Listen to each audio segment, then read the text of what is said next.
Well, perhaps they want me to leave. Is that a sense you've got? There was a sense of that, yeah. He claims to care about the British Bashing Corporation, but no one man has done more damage in recent years to the corporation. Breaking right now, Gary Lineker has given an extraordinarily delusional, out-of-touch exit interview about his sacking, or let me be clear, departure, forced departure from the British Bashing Corporation. And of course, guess what? He did it on the British Bashing Corporation. So this is one of these awful, lovey interviews where one BBC star, Lineker, who thinks the same way, is interviewed by another BBC star, Amal Rajan, who thinks the same way and thinks that Lineker is an absolutely brilliant asset to the corporation. So what we're going to do is, yes, sit through it, but don't worry, we'll decode and call out the bullshit with David Kurten in just one moment. Let's kick off with Amal Rajan asking why Lineker left the Beeb. It's time. I think, I've done it for a long time. It's been brilliant. It's been great. You don't need to leave. The show's doing well. It's rating well. You're up for it. You enjoy it. You're good at it. Well, perhaps they want me to leave. Is that a sense you've got? There was a sense of that, yeah. But would you have stayed if you could have stayed? Would you have liked to have stayed? No, I always wanted one more contract. I think it was their preference that I didn't do much of the day for one more year, so they could bring in new people. So it's slightly unusual that I would do the FA Cup and the World Cup, but to be honest, it's a scenario that suits me perfectly. You think back to barely 2 years ago when you responded to a video from a Home Secretary saying, good heavens, this is beyond awful. And then you responded to another Twitter user by saying her language was not dissimilar to that used by Germany in the 1930s. Do you regret saying those things publicly? I don't regret saying them publicly in terms because I was right what I said, it was accurate. But I wouldn't do it again because of all the kerfuffle that followed. And I love the BBC and I didn't like the damage that it did to the BBC. Can you not see why some people would say, even if you work for BBC Sport, if you're paid a big salary to work for the BBC and it's funded by the licence fee, you should be impartial? And comparing a Home Secretary's language to 1930s Germany, bumping into government policy, is not impartial. Why did I have to be impartial? So you saw yourself as a freelancer and therefore... I am a freelancer. And therefore not bound by the impartiality rules of the news and current affairs. The impartiality rules were for people in news and current affairs. They have subsequently changed. The arrogance of that man is completely off the scale because he claims to love the BBC. He claims to care about the British Bashing Corporation. But no one man has done more damage in recent years to the corporation because what he did is make it very, very obvious that the BBC operates as a political activism organisation where they have one view of the world and all of their presenters and all of the reporters get in line behind that view of the world. And it's meant for over 50% of the population, we will never trust what the BBC have to tell us ever again. We will never pay our licence fee ever again. And David Kurten, I think for Gary Lineker to sit there as if he's done nothing wrong. I mean, he looked like a sulky teenager, annoyed with his parents for grounding him.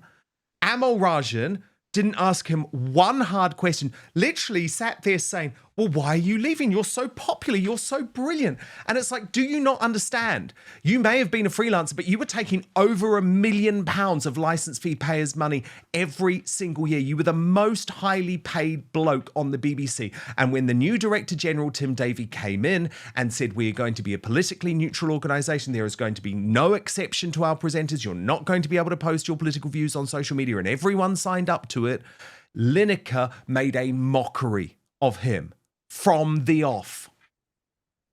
I think I'm going to get the world's smallest violin out to play to Gary Lineker because that's all he needs. Yeah, he's dreadful, isn't he? And he's, as you said, completely was on board with the underlying philosophy of the BBC that is totally for mass immigration. And, you know, when Suella Braverman came out with the Rwanda policy to send migrants to Rwanda, I didn't agree with that because I thought that would be inefficient. It wasn't enough. You know, I actually think that we need a proper remigration or deportation program. That wasn't it. But for him to actually suggest that this is like 1930s Germany, obviously saying that anyone who says this or thinks this is far right, as you say, this goes along with the smearing of the majority of people in the country who realize that mass rapid immigration has got to a level which is completely unsustainable and we need to stop it and we need to reverse it. So him saying that, look, he can say what he wants if he, you know, he's got free speech, but he shouldn't be a presenter on the BBC and smearing the majority of the country. I mean, the two things are completely incompatible. But first, a 2024 study links caffeine to higher anxiety risk.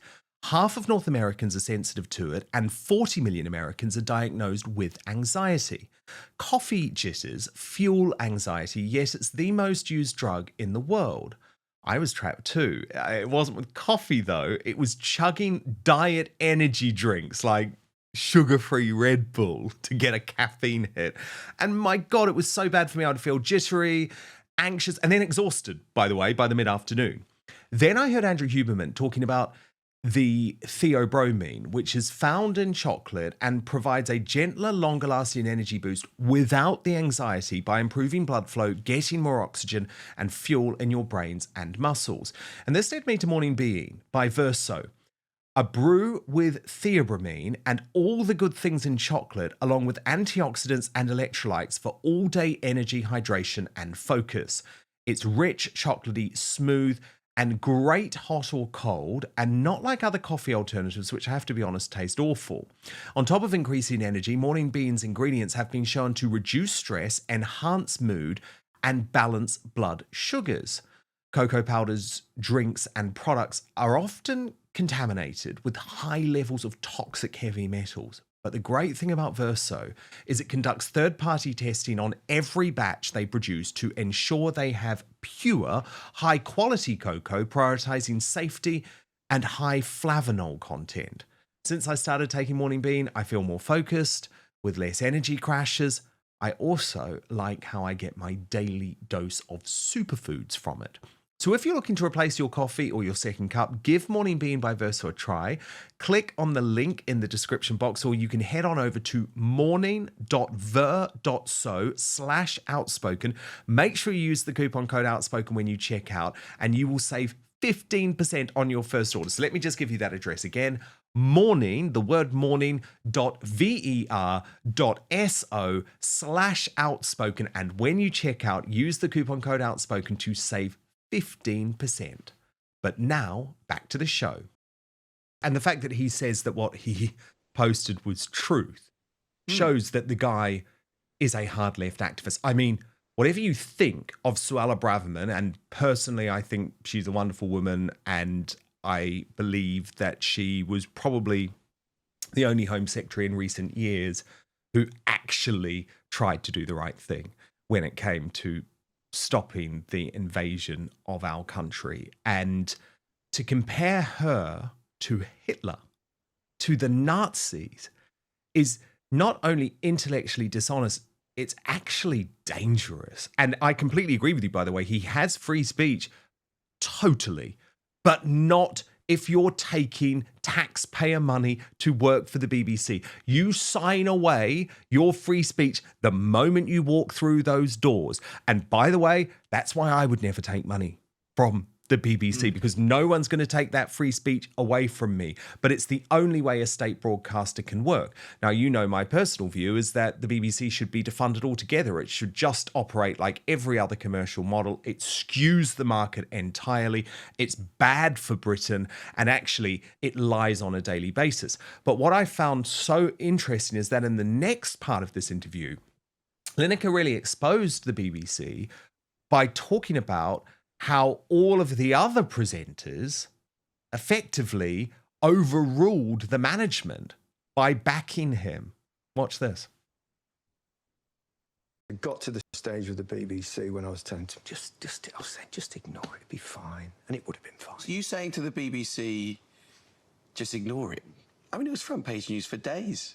Yes, but that's it. That's my point again. You're appeasing the people that are after the BBC. They're so anti-BBC on the Daily Mail. So what should the BBC have done about it? They ignored it, and it would have been fine and gone away. What did they do? They didn't ignore it, and in the end, they took me off air, which was silly. It was a silly overreaction, and I think they accept that now. Did you say to them at the time, this is a wrong decision? Yes. I said, stop worrying about it. It will be fine. And then the news breaks late Friday afternoon that they're going to take me off air, which they told publicly before they told me. But anyway, so they did that. You found out that you were coming off Match of the Day through a news alert rather than the BBC? Yeah. So... What did you make of that? I wasn't that bothered, but because I suspected it was coming.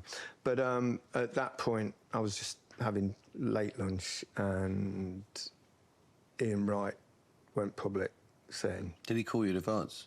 No, but we have a group chat and the day before, and I said this might result with them taking me off air, and he went, "That's so ridiculous." He said, "If they do, I'm not doing this show."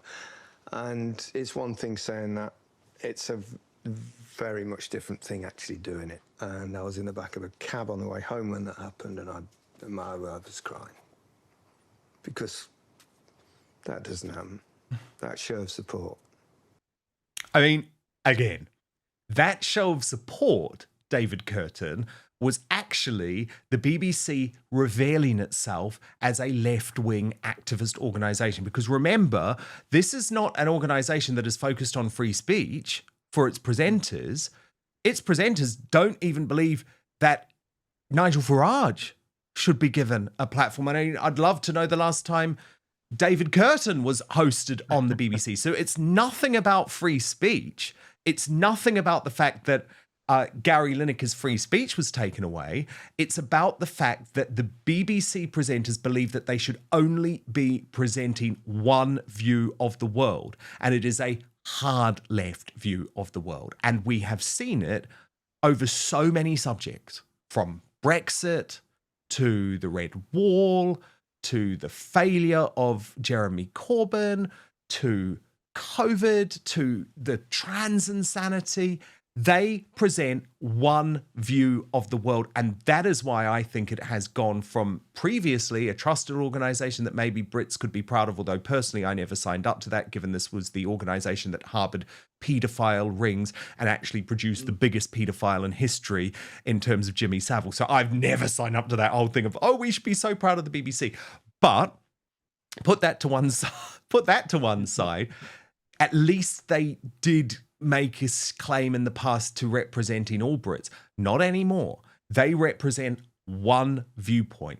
And what the presenters like Ian Wright showed, and Ian Wright is another hard left guy, by the way, what they showed the management is that if you mess with us, we will come off air and we will humiliate you. Yeah, I mean, it absolutely is. It's supposed to be impartial. They still protest that they're impartial when clearly they're anything but. I don't know what on earth goes through their heads when they really have two-tier broadcasting, if you like. If you have one opinion, you are allowed on, you're celebrated. But if you have another opinion, as you say, if you support Brexit, or you support traditional values, you're pro-life, or you're against climate alarmism, then you are ridiculed killed or even no platform. So yeah, it shows here that all the presenters are just as much activists as the management, and I assume that other people working at all various levels up and down the BBC, both in London and around the country as well. I mean, the last time I was on the BBC at all was an interview that I had with BBC Radio Devon, and it was at the very early morning interview, 3 o'clock in the morning, after the Tiverton and Honiton by-election. I was at the Count, and I started talking about traditional values and so on, and he just basically his line of questioning went down this track, and he ended up calling me homophobic and transphobic, and that was all he wanted out of the interview, when I was talking about every other thing that was relevant to the constituency, but they only wanted to paint me as someone who was an undesirable person. And so that was the last time I was on the BBC, and this is why half the country is turning off from them, and they're losing hundreds of thousands of license payers every year who are just saying, well, I'm not going to pay the license anymore, because they're smearing people who've got the same views as me as all kinds of things, racist or whatever. So at the end of the day, they're going to sink because people are fed up with them. Totally. And you know what? I cannot wait for that day, David Kurten. I cannot wait for that day. It deserves to happen sooner rather than later. Thank you so much for watching Dan Wootton Outspoken. Please click on my face just to the bottom left to subscribe to this brand new independent news source, and turn on the notification bell so you'll be alerted to our brand new live shows, uncancelled interviews, and special royal episodes. Outspoken is also now available as a podcast, so you can listen to the show every weekday on the go, wherever you are.